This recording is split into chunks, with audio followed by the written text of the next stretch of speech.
बिस्मिल्लाहिर्रहमानिर्रहीम। अस्सलाम वालेकुम नाज़रीन, प्रोग्राम खबर की खबर के साथ मैं हूँ आपका मेज़बान डॉक्टर बुलंद इकबाल।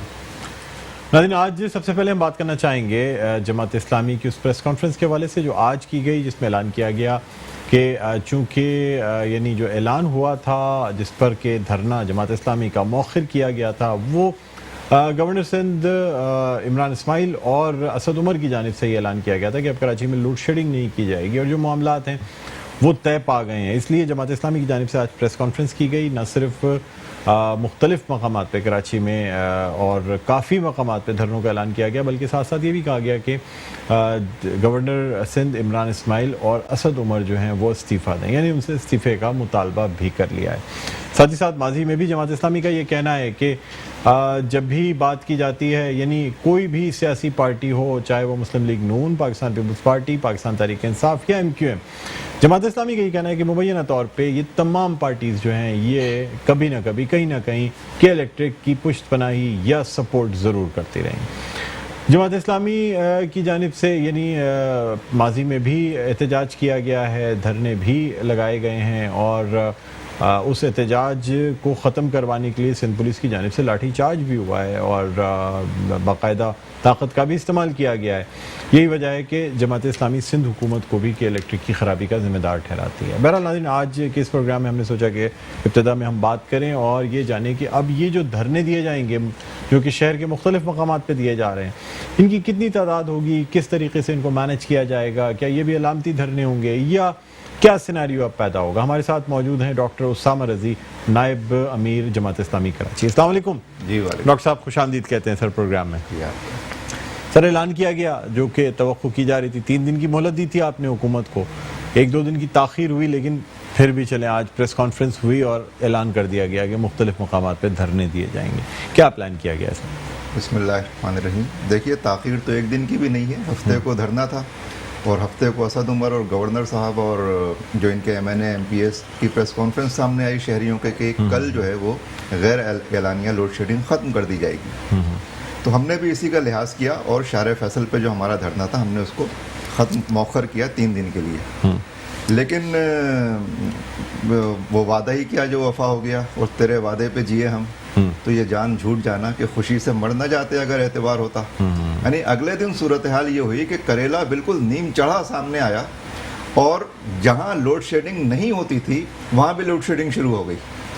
कराची में कोई ऐसा इलाका है जहाँ लोड शेडिंग नहीं होती? पहले तो आपसे ही पूछना चाहूंगा। नहीं, कई इलाके पहले जहाँ पे नहीं होती जो लोड शेडिंग फ्री एरियाज थे ना। कहाँ पे सर? मतलब गुलशन में, नॉर्थ नाजाबाद में, जहाँ पे लोग बिल देते हैं, लियारी में, फेडरल बी एरिया में, सब जगह ऐसे पोर्शंस थे कि जहाँ पे ये कहा जाता है कि इन PMTs के बिल चूंकि पूरे आते हैं तो इन PMTs का जो एरिया है वो लोड शेडिंग फ्री एरिया होगा।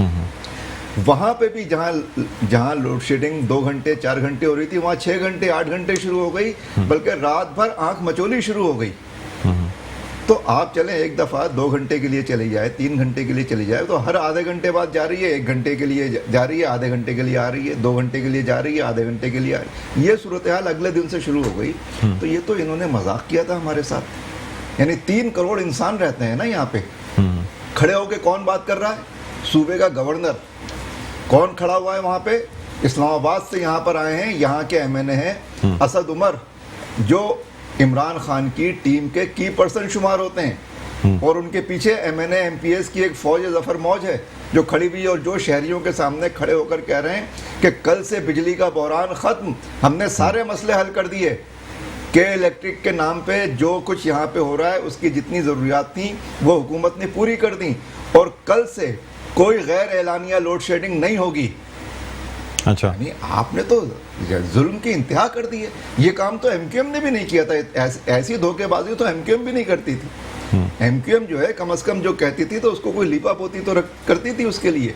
इन्होंने तो वो भी नहीं किया और 2 दिन गुजरे हैं, 3 दिन, तीसरा दिन गुजारना अजाब हो गया है। हमने आज मीडिया के सामने और हम इन 3 करोड़ लोगों की जानिब से इन दोनों जिम्मेदार अफराद और कराची के जितने MNA MPs हैं जिन्होंने ये वादा किया है, हमारा मुतालबा है कि अब उनको इखलाकन इस्तीफ़ा दे देना चाहिए। सर, आपसे ये भी जानना चाहूँगा कि पाकिस्तान तहरीक इंसाफ का ये कहना है कि न सिर्फ कि इलेक्ट्रिक की मोनोपली को ख़त्म किया जा रहा है, यानी अब कोशिश ये की जा रही है कि मज़ीद किसी इलेक्ट्रिकल कंपनी को लाया जाए और इस लाइसेंस को शेयर कराया जाए। दूसरी जानिब अगर तो जो मुआहदे में चीज़ें मौजूद है वो पूरी नहीं की गई तो उनका लाइसेंस मनसूख करके टेक ओवर भी करने के लिए कहा जा रहा है सर वफाकी हुकूमत की जानिब से। अब उतना नर्म स्टैंस रहा नहीं है।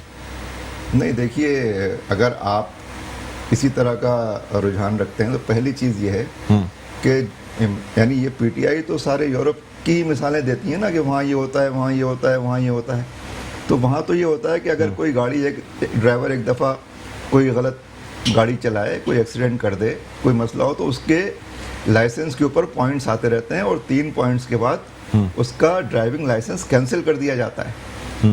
यहाँ तो सिर्फ स्पॉट्स हैं, पॉइंट्स लगे हुए हैं इनके कार्ड के ऊपर, तो सैकड़ों पॉइंट्स लगे हुए हैं, इनका तो पहले लाइसेंस कैंसिल करना चाहिए। दूसरी बात यह है कि जब केईएससी को प्राइवेटाइज किया गया था, बुनियादी मसला यह है कि बिजली की फराहमी हुकूमत की जिम्मेदारी है, ना के इलेक्ट्रिक की जिम्मेदारी है, ना अबराज ग्रुप की जिम्मेदारी है, ना आरिफ नकवी की जिम्मेदारी है। ये हर हुकूमत की जिम्मेदारी है कि वो लोगों के बुनियादी ज़रूरियात को पूरा करे। ये हुकूमत की जिम्मेदारी है। सर अब आप ये कहते हैं कि नहीं, एक मिनट, बात पूरी हुई। उन्होंने प्राइवेटाइज किया, निजकारी की कि हमें केईएससी को 1.5 अरब रुपए की सब्सिडी देनी पड़ रही है, 1.5 अरब रुपए। इस वजह से इसको हम नहीं चला सकते। जितने यूनिट्स केईएससी पैदा कर रही थी उसके लिए हम दूसरी कंपनी लाएंगे तो बगैर सब्सिडी के वो सिस्टम को भी इम्प्रूव करेंगे, बिजली भी ज़्यादा पैदा करेंगे और एक चीज़ बहुत अच्छी तरह मैनेज हो जाएगी। प्रैक्टिकली क्या हुआ, 1.5 अरब के मुकाबले में गवर्नमेंट ने जो फिगर दी है उसके मुताबिक सन 2018-2019 में 90 अरब रुपए की सब्सिडी दी गई है इस कंपनी को।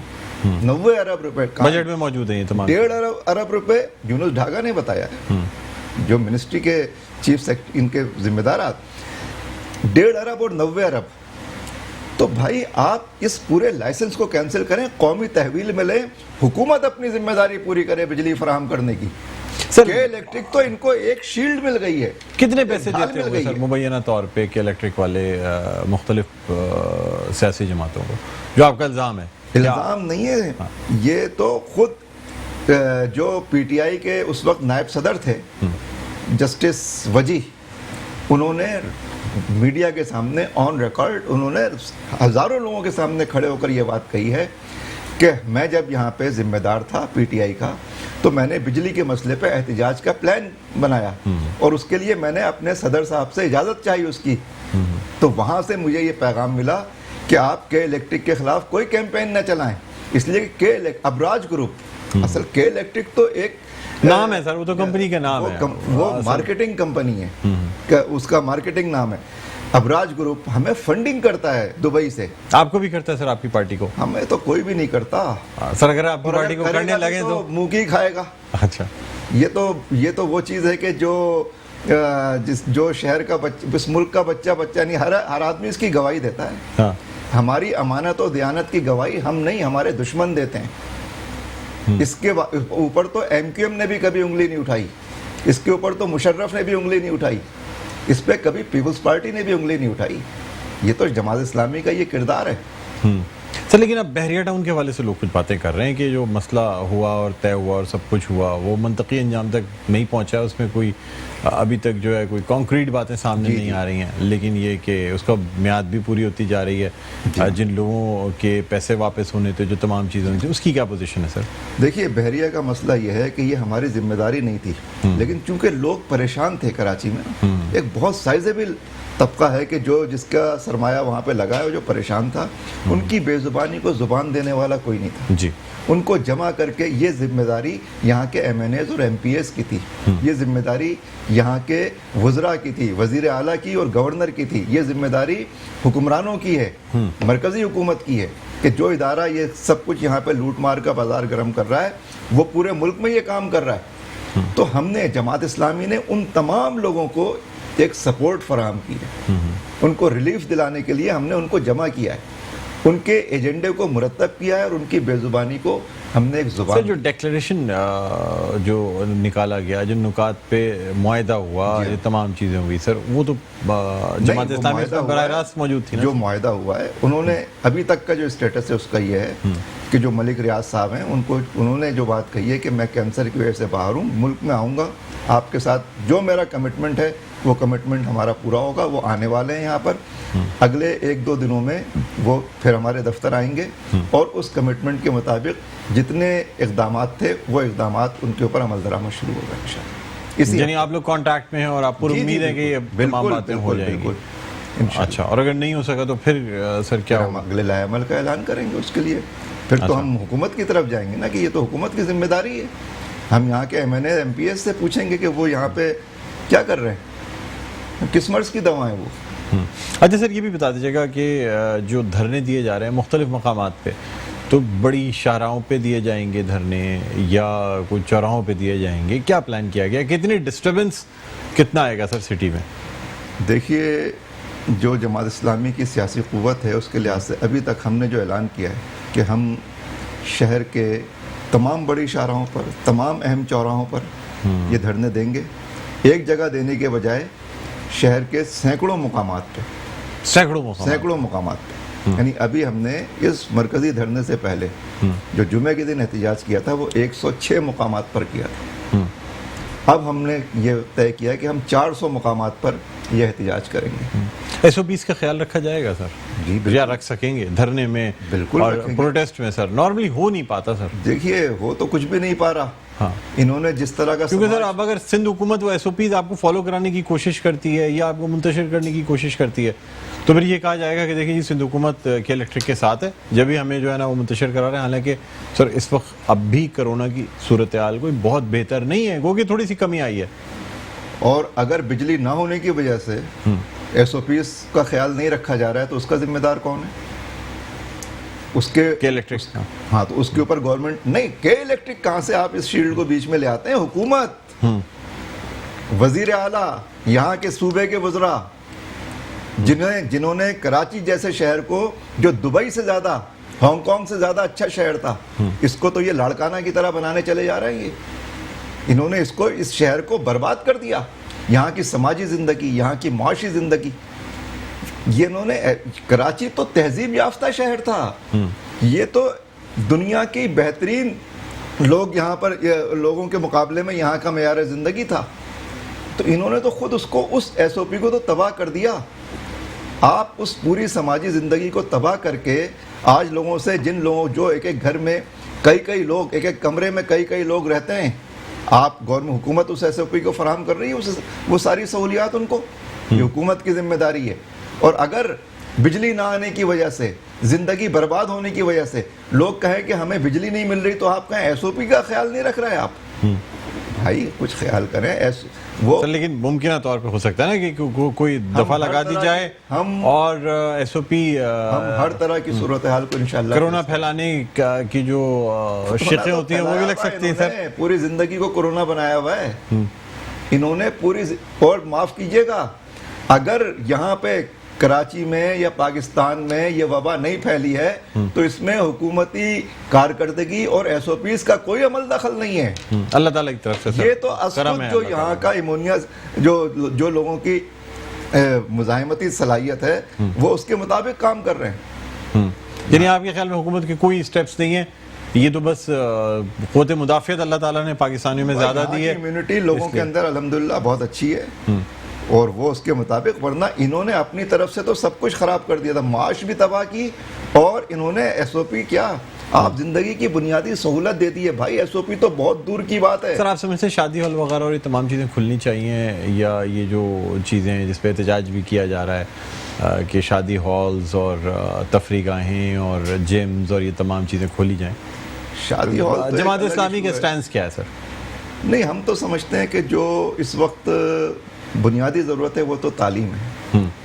जो तालीमी स्कूलों को खोल दिया जाए सर, स्कूल, तालीमी इदारे, वहाँ पे SOPs के साथ, इसलिए कि देखिए ऑनलाइन ये जो आप जितनी बातें कर रहे हैं ये सहूलत आवाम के पास है ही नहीं। ऑनलाइन तालीम उस वक्त होगी जब बिजली आएगी ना, बिजली है नहीं। सर अब तो वैसे भी गर्मियों की छुट्टियां का वो है, मतलब ये छुट्टियां तो चल रही हैं मार्च से। हाँ, शदीद गर्मी में बच्चों को आप स्कूल तो नहीं भेज सकते। मैं तो इसकी बात कर रहा हूँ ऑनलाइन। हाँ, ऑनलाइन तालीम हो ही नहीं रही है, इसलिए कि लाइट होती नहीं है। आप समझते हैं कि स्कूल खोल देने चाहिए? तालीम का इंतज़ाम करना चाहिए। वो कैसे होगा, ये हुकूमत की जिम्मेदारी है। तालीम को जो इन्होंने बिल्कुल ये समझ लिया है कि बस गांव की तरह गांव के स्कूल है, बस बंद कर दो इसको, तो ये कराची के नौजवानों के साथ अच्छा नहीं कर रही है। चलिए ठीक है, आपसे मजीद हम गुफ्तगू करते हैं। डॉक्टर उसामा रजी, नायब अमीर जमात इस्लामी कराची, हमारे साथ इस वक्त स्टूडियो में मौजूद हैं। लेकिन छोटा सा एक वक्फे के बाद दोबारा आपकी खिदमत में हाजिर होते हैं। कहीं ना जाइएगा, देखते रहिए प्रोग्राम खबर की खबर।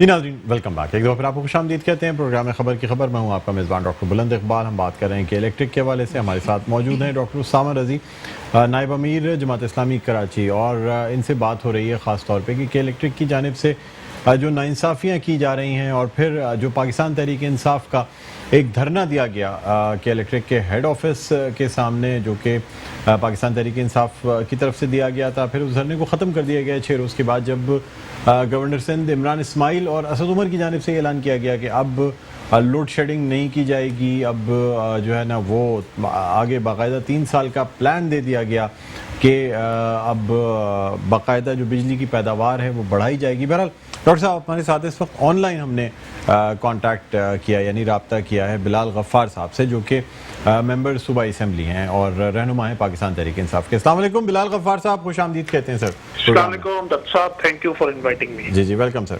सर धरना दिया गया, धरना फिर ख़त्म कर दिया गया 6 दिन के बाद। पहला तो सर मुख्तसर सवाल करना चाहूँगा, सर हुकूमतों का अपनी हुकूमत के खिलाफ धरना देना, सर क्या ये तर्ज अमल ठीक होता है? देखें डॉक्टर साहब, कराची में पाकिस्तान तहरीक इंसाफ को एक मैंडेट मिला, और यही पाकिस्तान तहरीक इंसाफ के वर्कर्स, मेंबर्स, पार्लियामेंटेरियंस की ट्रेनिंग है कि जो भी चीज गलत हो रही हो या जो भी चीज नाइंसाफी हो रही हो उसके खिलाफ आवाज उठानी है। हमारे लीडर ऑफ द अपोजिशन फिरदौस शमीम नकवी ने मीडिया में पब्लिकली हर जगह ये डिमांड की इमरान खान साहब प्राइम मिनिस्टर से कि आप खुद इसको फॉलो करें, और जो मिनिस्टर हैं उनको आप कराची भेजें, और जो कराची के जो पार्लियामेंटेरियंस हैं, एमएनएज हैं, एमपीएस हैं, उनको ऑन बोर्ड लेके कराची इलेक्ट्रिक का जो मसला है वो इसको सॉल्व करें। देखिए ये कराची इलेक्ट्रिक का जो मसला है ये पिछले 4 साल से लिंगर ऑन हो रहा है। ये 4 साल से कराची इलेक्ट्रिक जो है वो कुछ। बिलाल साहब मेरा जो सवाल है सर मैं आपको उसमें आ रहा हूँ सर, मुझे सिर्फ ये बता दें धरना, देखें बात होती है ओनरशिप की, और ये जो हमने धरना किया ये इस बात का सबूत है कि हमने कराची को ओन किया और हम कराची के लोगों। बिलाल साहब मेरा सवाल कुछ और है, आप जवाब कुछ और देना। मैं आपसे ये पूछना चाह रहा हूँ कि ये धरना किसके लिए किया गया था? क्या वहाँ ऑफिस के सामने हुकूक के लिए किया गया था, कराची की आवाम के लिए गया था, और जो कराची इलेक्ट्रिक की जो नाइंसाफी हो रही थी उसके खिलाफ किया गया था, और हम एक कराची की आवाज बने। सर अब जैसे पाकिस्तान तहरीक इंसाफ का कंटेनर पे एक धरना चलता है डी चौक के सामने, जो कि हुकूमत के खिलाफ किया जाता है, जाहिर सी बात है जो एहतजाज किया जाता है, हुकूमती पार्टी खुद किस हुकूमत के खिलाफ एहतजाज कर रही थी? सर आया आप सिंध हुकूमत के खिलाफ एहतजाज कर रहे थे या अपनी ही वफाकी हुकूमत के खिलाफ? सर यहाँ ये बात भी आपको बताना चाहूंगा, जो आपने फिरदौस शमीम नकवी साहब की उस मीडिया टॉक का जिक्र किया, उसमें तो उन्होंने साफ कहा कि नेपरा और तमाम लोग जो है ना वज़ीर आज़म को देखना चाहिए कराची को कि नेपरा जो है वो जुल्म कर रही है और के इलेक्ट्रिक मिल के उसके साथ कराची वालों के साथ जुल्म कर रहे हैं। सर नेपरा वफाकी हुकूमत, ऑटोनोमस बॉडी सही, अथॉरिटी सही, आता वफाकी हुकूमत के अंडर में है सर, कोई आसमान से उतरी हुई चीज नहीं है सर। जब मैं यही तो कह रहा हूँ कि आपको पाकिस्तान तहरीके इंसाफ के पार्लियामेंटेरियंस को, हुकूमत को आपको क्रेडिट देना चाहिए। क्या हम वो लोग नहीं है, वो रवायती सियासत नहीं करते कि अगर कोई चीज गलत हो रही है, कोई चीज नाइंसाफी हो रही है तो हम उसके लिए चुप रहे। हाँ। तो अगर हमने कराची इलेक्ट्रिक के खिलाफ अगर हमने धरना दिया, प्रोटेस्ट किया, जाहिर है देखिए Karachi electric private limited company है, उसको नेपरा देखता है, उसको डायरेक्टली मिनिस्टर ऑफ पावर जो है वो नेपरा के थ्रू उसको इंस्ट्रक्शन दे सकता है कि आप कराची इलेक्ट्रिक के मामला देखें। कराची इलेक्ट्रिक को प्राइवेटाइज हमने नहीं किया, ये देखने की जरूरत है।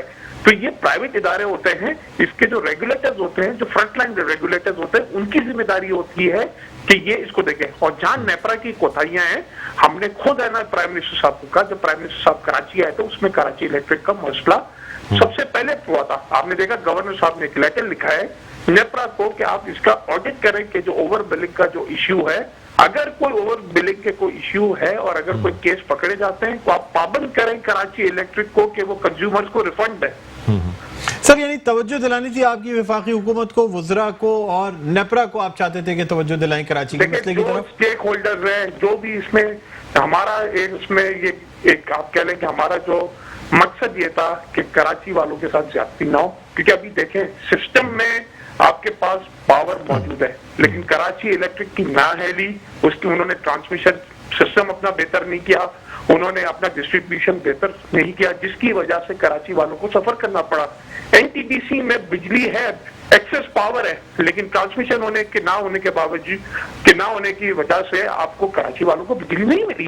तो हमने इमीडिएट स्टेप्स लिए कि हमने मेक श्योर किया कि जो फर्नेस ऑयल की जो सप्लाई है उसको इंश्योर किया जाए एज पर कराची इलेक्ट्रिक के रिक्वायरमेंट को।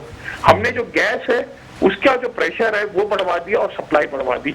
और आप देखें कि 2021 का प्लान, 2022 का प्लान और 2023 का प्लान, क्योंकि इसमें नए जनरेशन लाइन्स लगनी है, नए इंटीग्रेशन लाइन्स लगनी है। अगले साल कराची इलेक्ट्रिक का खुद का पावर भी आ रहा है 900 मेगावाट का। तो हम उम्मीद करते हैं कि बिलाल साहब ये तो तमाम चीजें तफसीलात जो है ना सर, वो तो तमाम आवाम के सामने ही मौजूद है कि आप लोगों ने 2023 तक का, जब तक आपकी हुकूमत की मुद्दत है उस वक्त तक का प्लान दे दिया है। सर मैं आपको बता रहा हूं कि देखिए कराची इलेक्ट्रिक का 2023 तक जो पिछले हुकूमतों ने एग्रीमेंट किया था वो एग्रीमेंट आपने फॉलो करना है जी। मैं ये समझता हूं कि जो as a sole distribution company Karachi Electric को नहीं होना चाहिए और हम ये प्लान कर रहे हैं कि 2023 के बाद ये जो मोनोपोली है डिस्ट्रीब्यूशन और ट्रांसमिशन सिस्टम की, ये कराची इलेक्ट्रिक की मोनोपोली खत्म की जाए। सर अब मेरा नेक्स्ट क्वेश्चन सर आपसे ये है कि आपके इल्म में है कि इलेक्ट्रिक जो है वो कितने अरब रुपए का नादहिंदा है सुई सदर्न गैस कंपनी का? जी हाँ, वो बिल्कुल मुझे पता है। ये सर्कुलर डेट है कि जो कराची इलेक्ट्रिक को सुई सदर्न को देने, सुई सदर्न को ऑयल एक्सप्लोरेशन कंपनी पीपीएल को देने, इसमें प्रिंसिपल अमाउंट 22-24 अरब रुपए का था और अब तकरीबन 70-75 अरब रुपए का ये आउटस्टैंडिंग सर्कुलर डेट है। ये है सर। आप देखें, अच्छा, पाकिस्तान टेलीविजन को सर जो टीवी लाइसेंस की मद में पैसे लिए जाते हैं वो कितने देने हैं सर के इलेक्ट्रिक को? देखें वो पूरे एग्जैक्ट फिगर मुझे नहीं पता सर अभी तो मैंने स्टार्ट किया। सर आप मुझे बताएं पीएसओ को कितने पैसे देने हैं के इलेक्ट्रिक को? देखें बात सुनिए, ये पाकिस्तान स्टेट ऑयल सर कोई प्राइवेट इदारे नहीं है सर, हुकूमती इदारे हैं। चाहे मेरी डॉक्टर साहब जो सर्कुलर डेट है ये आज की बात नहीं है, ये जब नवाज शरीफ साहब की हुकूमत आई थी 2013 में तो 450 अरब रुपए वन गो में देके इन्होंने सर्कुलर डेट लिया। अब बात सुने, आपने सवाल पूछा है तो आप हौसला भी रखें जवाब सुनने के लिए। 450 अरब रुपए विदाउट ऑडिट इन्होंने सर्कुलर डेट क्रिएट किया और जब ये गए तो ये 1200 अरब रुपए का छोड़ के गए। हमारी हुकूमत ने लाइन लॉसेस खत्म करके कम किए हैं। जो पहले माना 20 अरब रुपए से ज्यादा है ना आपका सर्कुलर डेट क्रिएट होता था, अभी वो 12 अरब का क्रिएट हुआ है। अब आप ये भी देखेंगे सर्कुलर डेट क्यों क्रिएट हुआ, क्यों वो आईपीपीस को इतने हाई कॉन्ट्रैक्ट्स पे जो है वो बिजली के कॉन्ट्रैक्ट चाहिए, क्यों वो कैपेसिटी पेमेंट्स इंश्योर की गई। आपकी डायरेक्ट पे से लोग बिजली नहीं लेते क्योंकि बिजली महंगी है, लोग अपनी बिजली लेते हैं। 4 रुपए से ज्यादा का तो आपका टैरिफ में आपका कैपेसिटी पेमेंट्स बनता है और अगले साल क्योंकि और कैपेसिटी ऑनलाइन आ जाएंगी तो ये 6 रुपए पर टैरिफ है ना आपका पर यूनिट टैरिफ हो जाएगा। सिर्फ आप आईपीपी से बिजली ले या ना ले आपको 6 रुपए कंज्यूमर को देना पड़ेगा।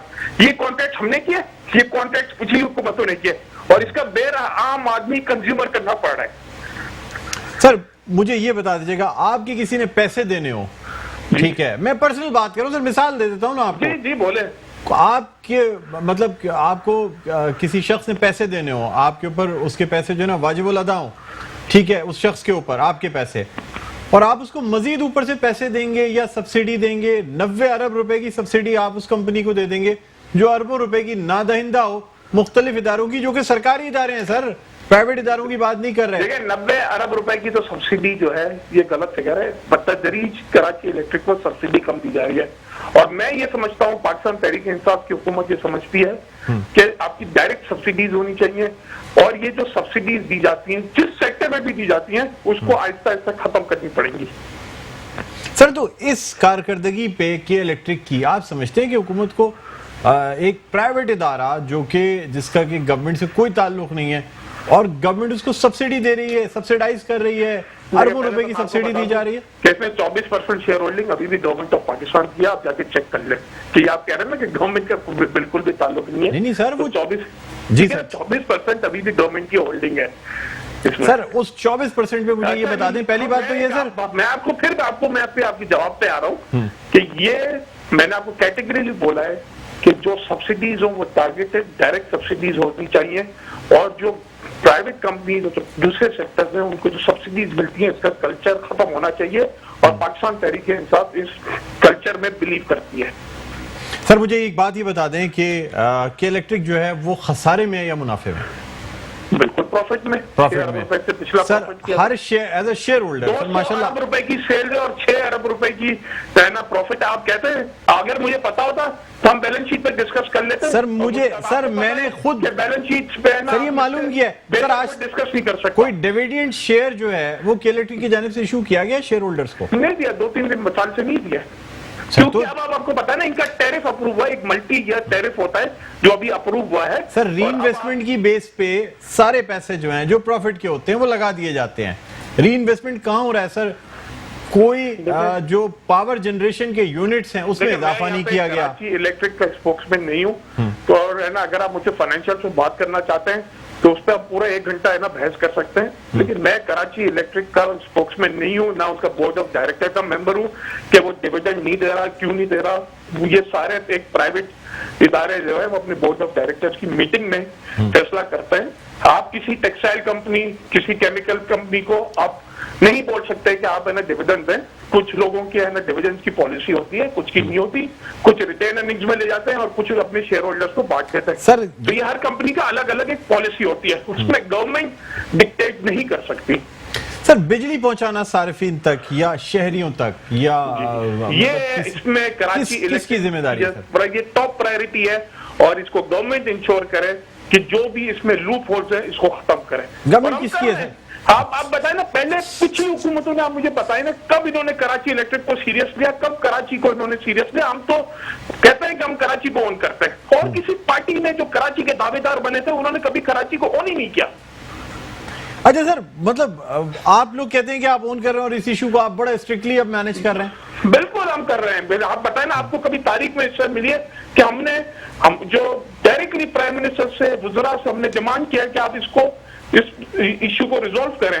कौन अपनी हुकूमतों के खिलाफ जाता है? मुझे बताइए तो सही। सर नेपरा की जानिब से दूसरी पार्टीज में तो ये कल्चर है, जी हुजूरी का कल्चर है कि वो अपने पार्टी लीडरशिप और अपने पार्टी के खिलाफ कोई बात नहीं कर सकते। हमारी पार्टी वाहिद डेमोक्रेसी पार्टी है जिसमें सबके सजेशन एडवाइस लिए जाते हैं और जो भी है वो खुल के सब अपनी राय देते हैं। बिलाल साहब मुझे ये बताइएगा कि एक तरफ गवर्नर हाउस में मीटिंग होती है, ब्रीफिंग होती है, दूसरी जानिब रेट से बढ़ाने की अप्रूवल, 2 रुपए 98 पैसे बढ़ाने की अप्रूवल भी दे दी जाती है उस कंपनी को। 2 साल से यह पेंडिंग था, और आपको ये पता है कि जो पूरी जो एवरेज कॉस्ट है जो जितने डिस्ट्रीब्यूशन कंपनीज है उसका जाकर आप टैरिफ देख लें और उसका मुकाबला कराची इलेक्ट्रिक से टैरिफ पहले हमने इसको भी अपोज किया था। लेकिन जो मैंने आपको कहा, क्योंकि अब हम सब्सिडी पहले दे रहे थे, अब सब्सिडी नहीं दे रहे, तो इसलिए एक टैरिफ बढ़ाना पड़ा। और दूसरा कि जो कैपेसिटी पेमेंट्स के इश्यूज हैं उसका जो एनटीडीसी का जो बिजली कराची में आएगा और उसकी कैपेसिटी पेमेंट्स आपको कंज्यूमर्स को बेयर करनी पड़ेगी, क्योंकि जो कॉन्ट्रैक्ट्स आईपीपीज के साथ पिछली हुकूमतों करके गए हैं उसमें फ्लॉज हैं। चलिए सर, ठीक है सर, बस लास्ट क्वेश्चन आपसे करना चाहूंगा। जो ऐलान किया गया था, देखिए सर, ऐलान किया गया गवर्नर सिंध इमरान इस्माइल साहब की जानिब से और असद उमर साहब की जानिब से, लोड शेडिंग नहीं होगी, तमाम बातें हुई। अब ये बहाना है कि जी बिन कासिम पावर प्लांट में प्रॉब्लम्स हैं, ट्रांसमिशन लाइंस में प्रॉब्लम्स हैं, इस वजह से जो है ना लोड शेडिंग से मुस्तस्ना इलाकों में भी, जिसमें डिफेंस, गुलशन इकबाल, PCH जैसे तमाम इलाके जहाँ 100% रिकवरी है, वहां पे भी लोड शेडिंग की जा रही है। सर क्या फायदा हुआ सर गवर्नर सिंध के ऐलान के बाद? अगर एक कंपनी इतनी जुर्रत कर रही है। एक तो मैं आपको डॉक्टर साहब आपको करेक्ट करूं, ये कहीं ऐलान नहीं हुआ था कि लोड शेडिंग नहीं होगी। ऐलान ये हुआ था कि अनअनाउंस्ड लोड शेडिंग नहीं होगी। जो गैर अलानिया लोड शेडिंग हो रही थी उसको से 100% एग्जेम्प्ट हो गए, और जहां लाइन लॉसेस नहीं है वहां कोई लोड शेडिंग नहीं होगी। मैं वही बात कर रहा हूं सर, लोड मैनेजमेंट होगी। तो जो 77% ऑफ द कराची है वो एग्जेम्प्ट है, बिकॉज ऑफ जहाँ पे लाइन लॉसेस नहीं है। लोड मैनेजमेंट कैसे होती है सर? जो मैं कराची इलेक्ट्रिक की जो मीटिंग थी उसमें भी मैं मौजूद था और हमने उनसे प्लान मांगा कि आप लाइन लॉसेस को खत्म करने के लिए क्या कर रहे हैं। तो होपफुली मैं एक्सपेक्ट करता हूं कि ये जो लाइन लॉसेस की वजह से लोड शेडिंग होती है, ये अगले साल जून तक 90% कराची से एग्जेम्प्ट होगा। ठीक है, लेकिन सर ये जो जहां से लोड शेडिंग से जो मुस्तस्ना इलाके थे, जहां रिकवरी 100% है, जहां ये कहा गया था कि बाकायदा ऐलान है सर ये कि वहां लोड शेडिंग नहीं होगी, वहां कोई वहां एलानिया और गैर एलानिया का लफ्ज इस्तेमाल नहीं किया गया। देखिए दो चीज है, एक है जहां पे लाइन लॉसेस की वजह से लोड शेडिंग हो रही है और दूसरा है लोड मैनेजमेंट, कि आपके पास डिमांड और सप्लाई में जो फर्क है उसकी वजह से आपको लोड शेडिंग करनी पड़ती है। अब जहां मैं रहता हूं वहां पे 100% रिकवरी है, लेकिन मुझे भी है ना दिन में 2 घंटे मेरे यहाँ वो लोड शेडिंग नहीं कहलाएगी, आप ये कहने का मकसद है वो लोड मैनेजमेंट कहलाएगा? नहीं, लोड शेडिंग 2 चीजों की होती है, मैं आपको ये कह रहा हूँ ना। एक होता है कि जहां लाइन लॉसेस की वजह से वो बंद करते हैं और एक है क्योंकि डिमांड और सप्लाई का जो फर्क है उसको मैनेज करने के लिए। मैं होपफुली हमने जो हमारे साथ जो फेडरल हुकूमत के जो इकदाम किए हैं, गैस देती है, फर्नेस ऑयल की जो रिक्वायरमेंट है वो पूरी करती है। तो और ये जो टेक्निकल फॉल्ट आ गया था कनौप में जिसे 65 मेगावाट वहां से शॉर्टफॉल हो गया था जी जी, तो मैं उम्मीद करता हूं कि अगले 1 या 2 हफ्ते में कराची की सूरत हाल और बेहतर हो जाएगी। ठीक है सर, बहुत शुक्रिया बिलाल गफ्फार साहब, मेंबर सूबाई असेंबली और रहनुमा पाकिस्तान तहरीक इंसाफ हमारे साथ ऑनलाइन मौजूद थे। सर लास्ट कोई लाइन जो आप कहना चाहें?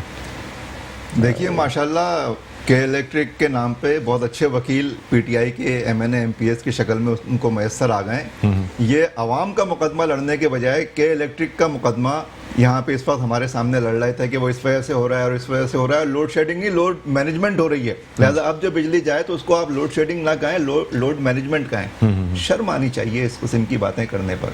आप कराची, और ये कराची को ऑन कर रहे हैं और फरमा रहे हैं कि हुकूमत को मुतवज्जो करने के लिए गवर्नर समेत इनको एहतिजाज करना पड़ा, तब इनकी आवाज़ इनके लीडर तक पहुंची। तो लीडर ने फरमान शाही जारी किया कि गवर्नर साहब जाके ऐलान कर दोगे कल से लोड शेडिंग नहीं होगी। तो क्या सर मजाक कर रहे हैं? अब कल से जो एमपी हैं कराची के, कराची के लोग इतनी सतह गिर गई है कराची की। नहीं सर, कल आपकी तरफ से जो एहतजाज जो धरने दिए जाएंगे कितने बजे से उसका आगाज होगा और कितने बजे तक ये दिए जाएंगे? नहीं, मुख्तलिफ औकात पे होंगे। हमने इसको चूंकि हर जगह फ्री रखा है और वहाँ के अवाम की शिरकत के साथ होगा। इलाका मकीन जो है मकीनों को सारे ज़ाहिर अवाम की तर्जुमानी करेंगे हम। और ये कब तक कंटिन्यू रहेंगे? जब तक कि मसाइल हल नहीं होते। जमात इस्लामी कर रही है सिर्फ अवाम की नुमाइंदगी। और मैं एक बात वाज़ेह कर दूँ, ये जो कह रहे हैं कि जी ये पिछली हुकूमतों का मुआहदा था और हमारा ये नहीं है, आप अभी भी उसी पॉलिसी पर अमल कर रहे हैं। प्राइवेटाइजेशन अवाम दुश्मन फैसला है, निजकारी अवाम दुश्मन कदम है, और ये इन्हीं खतूत के ऊपर अब इन्होंने स्टील मिल की निजकारी करने जा रहे हैं। चलिए सर, अब ये तो फिर बहुत बड़ा एक अलग टॉपिक हो जाएगा। मिसाल दे रहा हूँ कि इनका जो बुनियादी जहन है वो सरमायादाराना जहन है।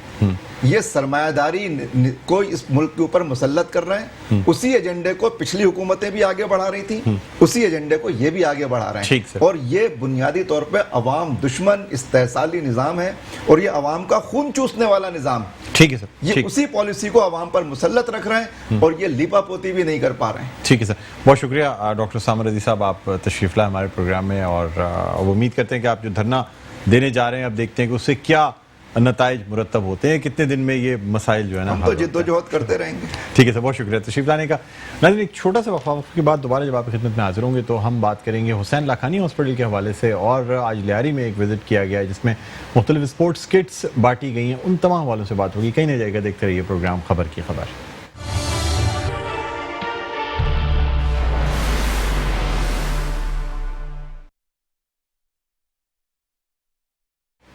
जी नाज़रीन, वेलकम बैक। एक दफ़ा फिर आपको खुशामदीद कहते हैं प्रोग्राम में खबर की खबर में। हूँ आपका मेज़बान डॉक्टर बुलंद इकबाल। नाज़रीन, अब हम कुछ बात करना चाहेंगे लियारी के हवाले से।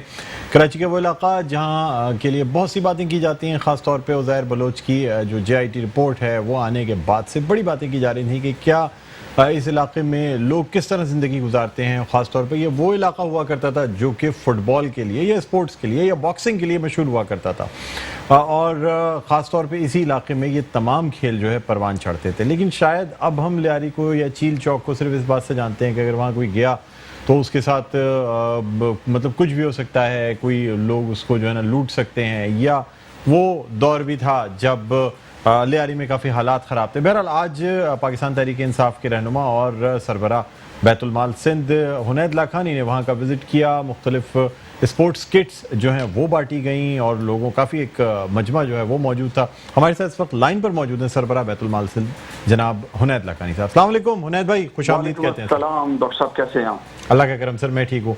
सर लियारी आज स्पोर्ट्स किट्स बांटी गई हैं, तो क्या मकसद सिर्फ ये स्पोर्ट्स किट्स बांटना था या क्या मकसद था वहाँ लियारी जाने का? एक तो ये कि आज बहुत मजा आया लियारी के अंदर। ये वो जगह है जहाँ पे कराची आइट से बिल्कुल भी जाना बंद हो गया था। बहुत अरसे से एक दिहाई से यहाँ पे कोई कराची वाला नहीं जाता था, लेकिन अल्हम्दुलिल्लाह ये जगह काफी सेफ है, बिल्कुल क्लियर हो चुकी है। किसी किस्म का कोई ऐसा वाकया वहाँ नहीं हुआ कि कोई खतरे की बात हो, अल्हम्दुलिल्लाह। अच्छा, तो सर क्या अवाम का जोशो खरोश कितना था? एक जाहिर सी बात है, फुटबॉल प्लेइंग नेशन है सर, खास तौर पे अगर हम लियारी की बात करते हैं। बॉक्सिंग में भी सर ब्रॉन्ज मेडल एक ज़माने में अगर आपको याद हो तो वाहिद ओलंपिक्स का ब्रॉन्ज मेडल जो कि बॉक्सिंग में जीता गया था, हुसैन शाह ने जीता था सर। देखिए, इसमें तो कोई शक नहीं है कि हमारे मुल्क में टैलेंट बहुत ज्यादा है। यहाँ से ऐसे ऐसे सुपरस्टार्स निकले हैं, ऐसे ऐसे स्पोर्ट्समैन निकले हैं जो शायद ही दुनिया में ऐसे कोई निकल सके हों। बिकॉज कोई यहाँ पे फैसिलिटीज नहीं है, उसके बावजूद ये लोग जो है अपनी पैशन की वजह से इतना आगे निकलते हैं। और सेम लियारी है, NWFP है, हमारा बहुत सारे पंजाब के एरियाज हैं, उनसे बहुत अच्छे बल्कि हर जगह से, इवन कराची से बहुत निकले। सर लियारी का इलाका स्पेशलिटी है वो ये है, यहाँ की साइकिल रेस, यहाँ की गधा गाड़ी रेस, यहाँ की फुटबॉल। और इन तमाम में जो फुटबॉल है वो इंटरनेशनली टीम बहुत ज्यादा तकरीबन हर मुल्क में खेली जाती है। इसके लिए कोई बहुत ज्यादा रिक्वायरमेंट नहीं है और हमारी नेशन के अंदर इसका टैलेंट मौजूद है, इस एरिया में मौजूद है।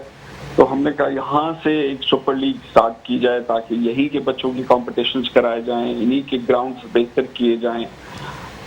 और अच्छा, बेसिकली जो तहरीके इंसाफ की जो मरकजी स्पोर्ट्स एंड कल्चरल विंग है, उसके प्रेसिडेंट शाहजमान जब यहाँ आए हुए थे तो उन्होंने ये अरेंज किया था। और आई अरेंज फुटबॉल्स की, इन बच्चों से खिलौने की पिस्तौलें वापस ली जाएं और इनको फुटबॉल्स और बॉक्सिंग ग्लव्स दिए जाएं ताकि ये हेल्दी एक्टिविटीज, हेल्दी स्पोर्ट्स में आए, बजाय इसके कि उस एरिया के जो पुराना कत्ल गारत का जो समा है उसको दोबारा याद करें। सर अब उस इलाके की नुमाइंदगी भी आपकी पार्टी के पास है। शकूर शाद साहब जो है वो वहाँ से इलेक्टेड हैं। आप क्या समझते हैं सर, वहाँ उस इलाके की तालीमी मियार को बेहतर बनाने के लिए, लोगों में शऊर बेदार करने के लिए कुछ काम किया जा रहा है? आई थिंक जितना भी एक MNA कर सकते हैं अपने फंड से वो तो वो कर ही रहे हैं।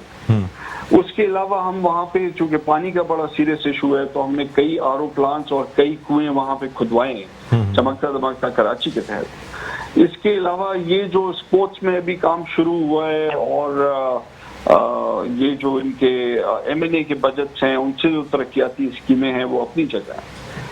लेकिन एज चूंकि प्रोविंशियल गवर्नमेंट जो है वो सिंध गवर्नमेंट हमारे पास नहीं है, हम तो अपोजिशन का ही रोल अदा कर सकते हैं। तो फंड नहीं है कि उस एरिया को बेहतर किया जा सके, वहाँ पे स्किल्स दी जा सके लोगों में, वहाँ पे उसके ग्राउंड, हॉस्पिटल, स्कूल्स इंप्रूव किए जा सके। ये तो हमारे इख्तियार में नहीं है। ठीक है। अच्छा हुनैद साहब, क्योंकि प्रोग्राम का वक्त अब अपने इख्तिताम के करीब, आपसे जानना चाहेंगे कि हुसैन लाखानी हॉस्पिटल जो कि फ्री ट्रीटमेंट प्रोवाइड करता है, फ्री दवाएं भी प्रोवाइड करता है, वहाँ कोरोना का वार्ड भी बनाया जा रहा है।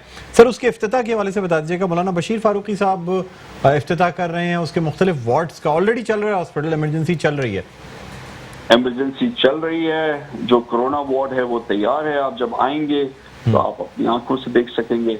ये जो इफ्तिताह है वो वुमेन एंड चाइल्ड सेंटर का है। इसमें एक पूरा एरिया हमारे साथ पार्टनरशिप में सिलानी वेलफेयर ट्रस्ट बना रही है, जिसके अंदर औरतों और बच्चों का इलाज जो है औरतें ही करेंगी। तो जो औरतें जिनको शरीयत की वजह से मेल डॉक्टर्स के पास नहीं जा सकती, वो यहाँ पे आएंगी और पूरा पर्दे का इंतजाम होगा।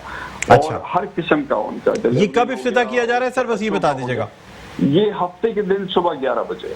ठीक है और सर। आपसे भी दरख्वास्त है, इसको जरूर आप कवर करें ताकि बहुत सारे लोगों की दुआएं शामिल हो।